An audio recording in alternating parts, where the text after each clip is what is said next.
Apple just announced the iPhone 14 series last week, and so far the responses have been rather mixed. I mean, the standard iPhone 14 and the bigger iPhone 14 Plus, they are just upgraded versions of the iPhone 13, rather better known as iPhone 13s.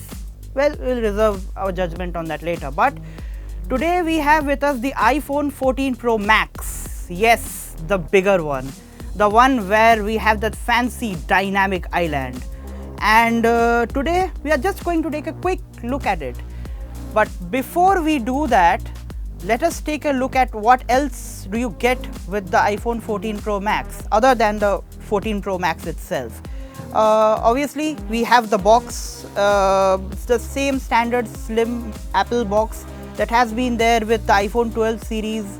It has been there since 2020. I mean, and that means no charger again. But thankfully, we are still getting that USB-C to Lightning cable, some stickers, documents, and yes, thankfully, Apple still gives you that SIM ejector tool.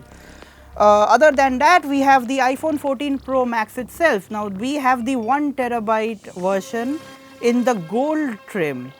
The gold still looks fancy. I mean, although I would have liked the purple one, but the gold looks fancy.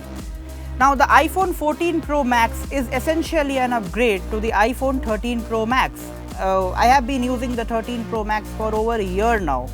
And well, the differences seem to be very. Wait, which is the iPhone 14 Pro Max? Oh, okay, the one that has the screen always on. The differences right from the beginning look very minimal other than that dynamic island. And let's talk about the dynamic island for the time being. Apple finally gets rid of the display notch from the iPhone series, and it has given us the dynamic island, which is just a fancy name for masking the cutouts. Obviously there are two cutouts this time. One is there for the front camera, and the second one is for the Face ID sensors, or better known as True Depth camera system. Now, the solution is a rather fancy one, and I think Android phones are going to copy it a lot this year. What it does is, whenever you are using the Face ID, it expands, it shows funky animations, and frankly, I think it looks cool. It certainly looks better than what we are used to with the iPhone 13 Pro Max, and ever since the iPhone 10 came out. Other than the dynamic island, we also have the always on display, and that is happening because Apple is using a newer version of its OLED panel that drops down the refresh rate to 1 Hz. Yes, 1 Hz. Now, the Galaxy S22 Ultra from Samsung also does that, but it finally allows Apple to bring that always on display on the iPhone. And as you can see, the always on display is certainly interesting. I mean, you still get to see the wallpaper, you get to see all your notifications, and it certainly looks better. I like how Apple approached this, although I am still considering how much of a battery drain, or rather a battery hog, will this feature be. And then the third big upgrade with the iPhone 14 Pro Max are the cameras. Yes, cameras, because Apple has finally moved from its 12 megapixel sensor after so many years and gone up to a 48 megapixel sensor. This is a bigger sensor, and that means photos at night are theoretically going to look brighter, and overall photos are expected to be sharper with more details.